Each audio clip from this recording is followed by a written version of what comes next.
राजस्थान के अंदर 7 सीटों पर उपचुनाव होने वाले हैं, परंतु सबसे ज्यादा अगर कोई चर्चा का विषय बनी हुई है तो खींवसर की सीट है, जो वोट सीट बनी हुई है। और खींवसर सीट पर कांग्रेस, बीजेपी व आरएलपी निर्दलीय उम्मीदवार है वो लगभग फाइनल हो चुके हैं। और अगर बात की जाए इस बार तो 7 सीटों में से एक सीट वोट है वो है, अगर बात की जाए तो खींवसर की। और हनुमान बेनीवाल की पार्टी का जो ग्राफ है वो गिरता हुआ नजर आ रहा है, उसको लेकर हनुमान बेनीवाल खुद चिंतित है। और हनुमान बेनीवाल इतने दिन कांग्रेस पार्टी पर कोई हमला नहीं कर रहे थे, सॉफ्ट कॉर्नर नजर आ रहा था, परंतु अब कांग्रेस के नेता व हनुमान बेनीवाल हो गए आमने सामने। और बीजेपी है वो ज्योति मिर्धा पर इस बार एक बार फिर है दाव लगा सकती है। तो हनुमान बेनीवाल है ज्योति मिर्धा के सामने अपनी धर्मपत्नी को चुनाव मैदान में उतार सकते हैं।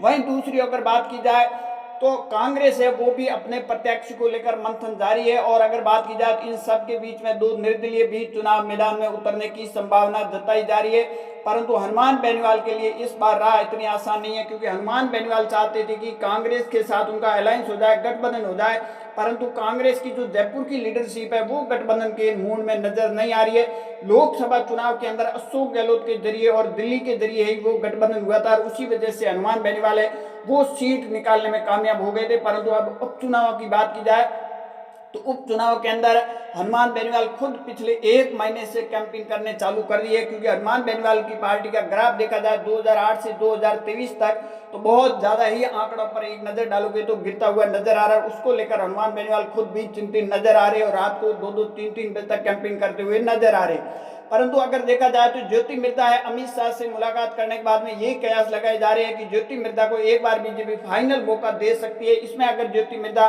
निकल जाती है तो ठीक है, नहीं तो ज्योति मिर्धा की भी राजनीति है वो खत्म हो सकती है, क्योंकि कंटिन्यू वो चुनाव हारती हुई नजर आ रही है।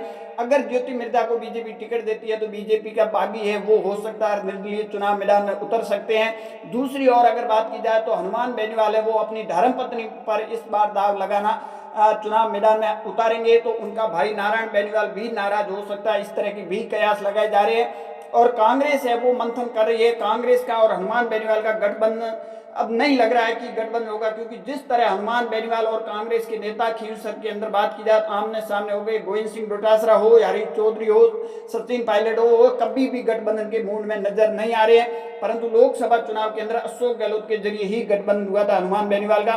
परंतु इस बार अगर कांग्रेस के साथ गठबंधन नहीं होता है तो हनुमान बेनीवाल के लिए राह इतनी आसान नहीं होगी, क्योंकि 2023 के चुनाव परिणाम पर अगर आप एक नजर डालोगे तो महज 2000 कुछ वोटों से हनुमान बेनीवाल खुद उस टाइम चुनाव मैदान में थे, सीट निकालने में कामयाब हुए। परंतु इस बार अगर कांग्रेस का और हनुमान बेनीवाल पार्टी का अगर गठबंधन नहीं होता है तो कहीं कहीं निर्दलीय है वो समीकरण यहाँ बिगाड़ सकते हैं। चाहे एक निर्दलीय बीजेपी से भी बागी होने की संभावना जताई जा रही है, तो दूसरी और दुर्ग सिंह खींवसर भी निर्दलीय ताल ठोक सकते हैं। तो हनुमान बेनीवाल की पार्टी का जो ग्राफ है 2008 से 2023 के बीच में जिस तरह गिरा है, 26,000 से जीतने वाले महज 2000 सीटों पर आकर 2000 वोटों पर आके अटकने वाले हनुमान बेनीवाल के लिए इस बार राह इतनी आसान नहीं है। हनुमान बेनीवाल की बात की जाए तो हनुमान बेनीवाल पिछले 1 महीने से कैंपिंग करते हुए नजर आ रहे हैं, चाहे रात को 1-1, 2-2 बजे।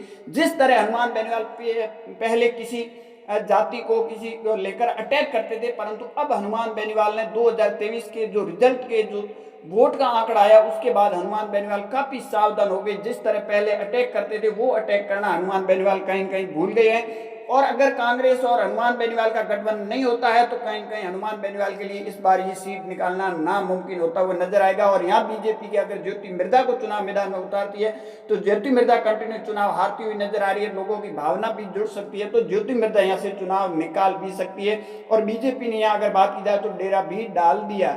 अब देखना होगा कि खींवसर की और सीट बनी हुई है, आखिर इस सीट पर कौन बाजी मारता है। आप सबकी इस पर क्या राय है कमेंट सेक्शन जरूर देना। ज्यादा जानकारी के लिए हमारे यूट्यूब चैनल को जरूर फॉलो कीजिए।